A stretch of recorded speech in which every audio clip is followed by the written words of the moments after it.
Я завжди торгую по карті ліквідації, але не дуже успішно, тому що зазвичай і зверху, і знизу є ліквідації, і шанс завжди 50%. Хотілося б проаналізувати помилки, дякую. Це якраз написав наш підписник, і саме тому ми записуємо це відео, де пояснюємо, як використовувати типові карти ліквідації, що з ними робити, щоб плюсувати і мати менше помилок. Я хочу зараз з вами подивитися декілька карт ліквідації. Я спеціально зберіг скріншоти після великого руху по ефіру, по біткоїну, і щоб ви самі дивилися на карти ліквідації, бачили, що там відбувається. От подивіться, саме більше ліквідації були, якщо ви бачите, по верхам, а ціна, що зробила? Зробила падіння, їх не познімала.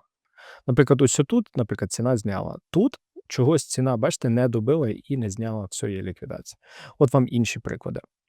Отут, наприклад, ціна зняла всі ліквідації. Тут, наприклад, ціна не зняла ліквідації. От вам інші приклади по біткоїні.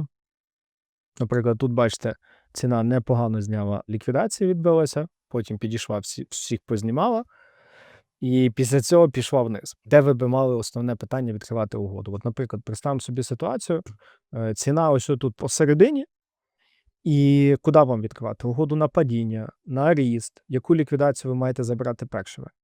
Чи, наприклад, ось тут ви маєте заходити на ріст чи на падіння? Наприклад, там ціна має таки піти зняти чи не зняти. Чи от вам інший приклад величезної ліквідації, яка була по біткоїну, бачите?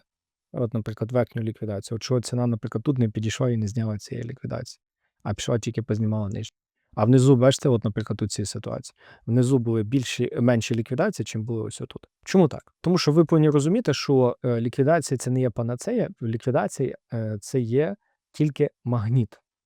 Що це таке? Зараз поясню. А перед цим маю гарну новину для вас. Ми для вас підготували спеціальний криптоінтенсив, на якому ділимося нашими стратегіями і підходами, тому що дуже важливо це все використовувати в комплексі. Ні один сервіс вам не дасть розуміння комплексності, ні карти ліквідації, ні профіль об'єму, тому подібне. Бо дуже важливо мати структуру, тренд, розуміти, що такі ключові місця, розуміти, що таке локальне підтвердження, тільки тоді брати класні трейди. І тому інтенсив по трейдингу для вас буде безкоштовний. Посилання є в описі, заповніть заявку і команда дасть доступ. Вертаючись до типових карт, ви повинні розуміти, що саме основне в трейдингу – це розуміння тренду. Тому що якщо ви будете дивитися на основні карти ліквідації, де вони будуть знаходитись, вони дуже часто будуть проти тренду, самі більші, а внизу самі менші. Але ціна все рівно буде продовжувати тренд. От вам інший приклад того по лайткоїну. От вам карта ліквідації, ціна лайткоїну була десь по 68 в цьому моменті, і ви такі дивитеся, що основні ліквідації ж горі, ми маємо піти їх взяти, а фігушки. От вам було, це якраз було місце, де була ця ціна 68. Зайшов купа інтересу, штовхнуло ціну вниз, і що відбулося? Ціну проштовхали ще вниз на цілих там 25 чи 30%. Звідси скільки? 35%. Оці карти ліквідації, вони є класні. Звісно, що коли у вас є гарна угода, і ви бачите, що, наприклад, ви заходите, от, допустимо, зараз от приклад вам. От я в клубі сьогодні от закинув ось такий от план по хайперліквіду зайти в угоду на ріст, якщо ціна зніме нижню межу боковика. Тому що тут, понятно, найбільше ліквідності є. І з основною цілею на 38. Тобто, але цілей все рівно декілька. Чого так? Тому що от зараз я зайшов і подивився на карту ліквідації, бачу, що тут є основні стоп-лоси якраз в районі 39. Але зараз заходити, коли ціна всередині діапазону, це погано, тому що, от, наприклад, ціна може стояти в цьому діапазоні ще, наприклад, місяць, тиждень, 2. От звідки я знаю, чи ми, наприклад, от прямо зараз чисто підемо звідси в ріст, от прямо візьмемо і почнемо рости, чи, наприклад, ціна зробить ще боковичок, або коли ціна ще зробить один виніс. Ми ж невідомо нам. Тому як магніт їх можна використовувати. Також, коли вони будуть краще працювати? Вони будуть найкраще працювати, коли ціна всередині боковика, бо і так понятно, що ціна буде ходити і знімати основні стоп-лоси.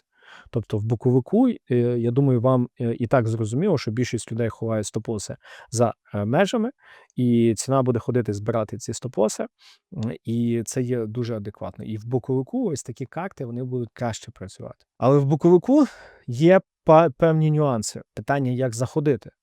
Бо дуже важливо мати правильний підхід, щоб знати, коли заходити в угоду. Бо навіть той самий боковик, от коли зайти. Ви можете, наприклад, зайти тут всередині, ціна ще вас виб'є пару разів, і тільки тоді піде знімати ліквідацію. Тому ви маєте дуже адекватно до цього ставитись. Бо якщо ви починаєте писати, що от карти ліквідації, вони от панацея для вас, ні, такого не буде, ви просто будете жорстко стопитись. А якщо ти будеш використовувати от вам, наприклад, правильні інструменти, і будете бачити, що там ключове місце, від якого треба заходити в ріст, наприклад, це ось отут, а ціль, те, що найбільша ліквідація, тоді у вас саме от потенційний прибуток буде тоді саме більший. Тому от такому випадку, в такій зв'язці, воно буде класно. Тому, друзі, ще раз скачайте інтенсив. І прямо зараз, що потрібно зробити? Поставити лайк, підписатися. І дивіться, я підготував для вас відео, де більш детальніше пояснюю нашу стратегію, тому що в основі стратегії перше має бути це розуміння тренду, далі ключове місце, від якому ви відкриваєте угол.